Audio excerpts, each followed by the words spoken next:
Founders Day.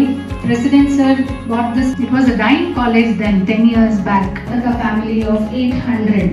So he set up a wholesale business here in Tumkur. 100 kgs of material that we have collected is going to go.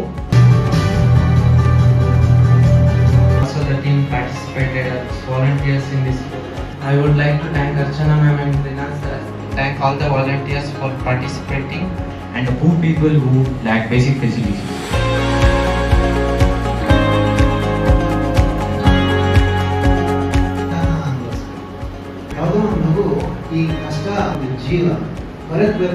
This generation is very empathetic. ಕಷ್ಟಗಳೇ ನಿಮಗೆ ಸ್ಫೂರ್ತಿ ಅಂತ ಅನಿಸ್ತದೆ sir. ಎಂಥ ಕಷ್ಟ ಬಂದರೂ ಅದು face ಮಾಡೋಂಥ capacity ಇದೆ.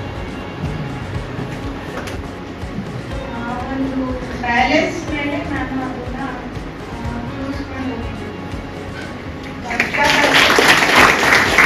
Sir ನೀವು ಇಂಡಸ್ಟ್ರಿಯಲ್ ಸೆಕ್ಟರ್ ಅಲ್ಲಿ ಇದ್ದವರು ಎಜುಕೇಶನ್ ಸೆಕ್ಟರ್ಗೆ ಬರೋದಕ್ಕೆ ಏನು ಇನ್ಸ್ಪಿರೇಷನ್ ಆಗಿದೆ? ಆಕಸ್ಮಿಕವಾಗಿ ನಮಗೆ ಇದಾಗಿದೆ.